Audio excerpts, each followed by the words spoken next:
This moving average proves the next Bitcoin bull market. Hey guys, what's going on? Jeb here, and in today's video, we are going to be talking about the most important moving average in the entire Bitcoin market, and that is none other than the 200 weekly simple. This moving average has predicted the bottom of every bear market in the past and has also led us to the understanding of when every future bull market will ensue. Based on the historical analysis that we will be doing today, with the information that you're going to learn in today's video, you will be prepared to walk away with a foundational understanding and a strong reasoning for why Bitcoin is about to enter a new bull market in 2024. So without much further ado, let's go ahead and dive right on into it.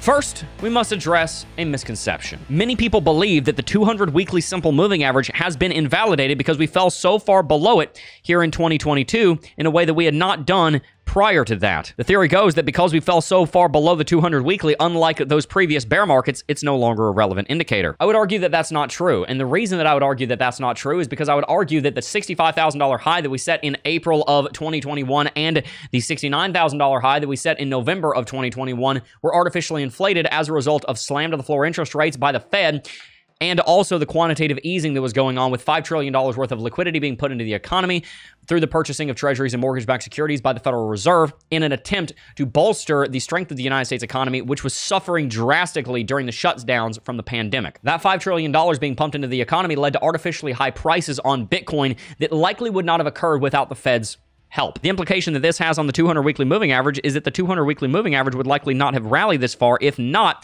for the actions by the Fed. The 200 moving average with a $50,000 all-time high instead of a $70,000 would probably have rallied to about $20,000 instead of nearly $27,000. We must also take into account that right around the time of the Russian-Ukrainian war, we saw quantitative tightening ensue. This quantitative tightening led to the withdrawal of much of the money that went into the Bitcoin market in the first place and led to a more severe correction than we likely would have seen otherwise. Again, the Fed was manipulating the Bitcoin market, potentially not intentionally, but absolutely realistically. If not for the actions of the Fed, Bitcoin would likely have only rallied to $50,000 and would likely have only corrected to $20,000.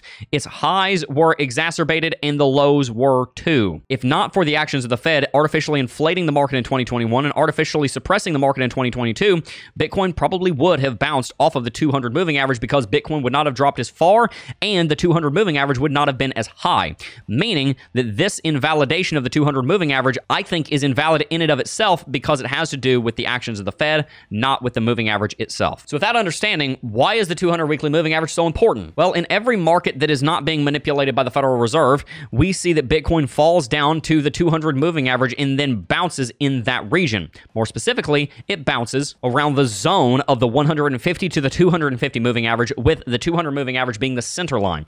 You can see here in 2015, Bitcoin fell down to that zone, bounced, and rallied straight into the bull market. The same thing happened here in 2018. We fell down into this zone, this simple moving average ribbon, bounced and rallied, and then during the pandemic, we backtested it once again. Remember, this backtest here would not have happened if not for another fundamental event, that being the pandemic. If not for the pandemic and the Fed's subsequent actions, then we would have seen one drop down to this SMA ribbon, a second drop down to this SMA ribbon, and right here, a third drop down to this SMA ribbon, all exactly 4 years apart. So even though the chart is directly and seriously impacted by the events of the pandemic, the war in Ukraine, and the actions of the Federal Reserve, the market's respect for the 200 weekly simple moving average still holds up if you weed out those variables that are no longer going to be impactful in this coming bull market. With all of that said, the reason that I want to talk about the 200 weekly moving average today is because whenever we bounce off of it, we can see that the pre-halving phase of the bull market begins, and then the halving will come into play about 12 to 18 months later, here in 2016 and roughly here in 2020, and then the Bitcoin bull market takes off.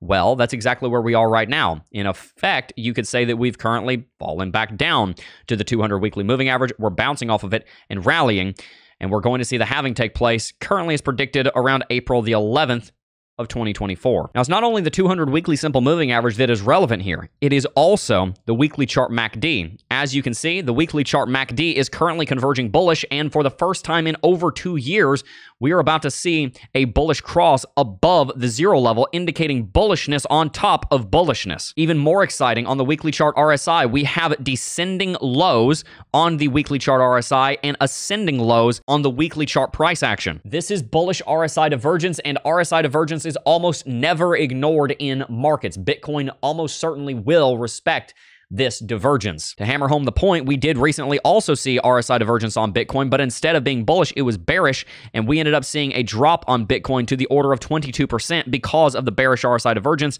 that formed from these tops here in April and in July. Furthermore, my favorite technical indicator in the entire market is currently flashing a confirmed buy signal. We saw the buy signal on Lux Algo come in the 9th of January. We saw it confirmed by Trend Catcher here on March the 6th. And while we have seen a sell signal, we have not seen confirmation of that. But instead, as of this week, we are bouncing off of the Trend Catcher, moving to the upside. We're likely to see another buy signal come into play in just the next couple of weeks if Bitcoin can get up to $30,000 and hold it, which if you saw Coffee and Crypto this morning, you'll know that I think we're moving in that direction soon. And then when we see that buy signal come into play, we will have a take profit likely up here above $35,000, which lines up with our end of year price target around 35 to 50. Another consideration on the weekly chart is the 20 weekly exponential moving average.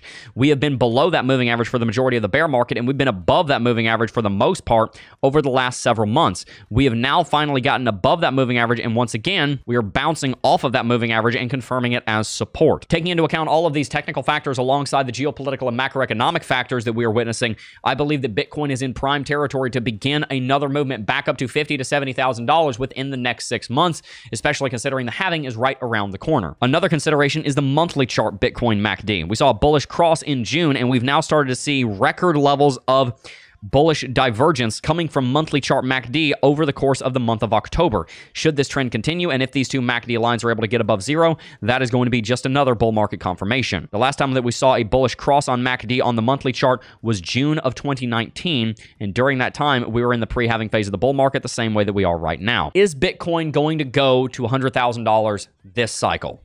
That is yet to be determined, and I do believe that's going to have quite a lot to do with the Bitcoin ETF and the actions of the Fed. Is Bitcoin going to $35,000 to $50,000 by the end of the year, or at least by the end of quarter one? I think most likely it will, and it may take until the end of quarter one next year.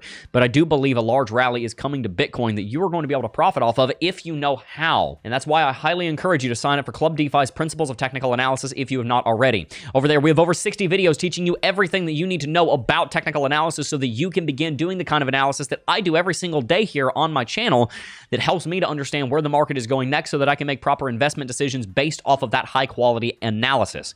If you want to learn technical analysis the same way that we have taught thousands of people to do over the course of over half a decade of doing this here on YouTube and teaching people how to invest in markets profitably, then make sure to sign up for Club DeFi's Principles of Technical Analysis with the link in the description box down below. Also, if you have not already, make sure to sign up for Lux Algo. You can use coupon code JEB30, JEBB30 for 30% off at checkout to get the #1 technical indicator in all of technical analysis, full stop.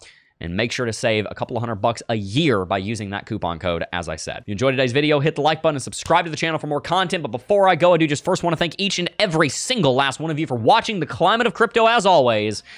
And I will see you guys in the next video. Peace.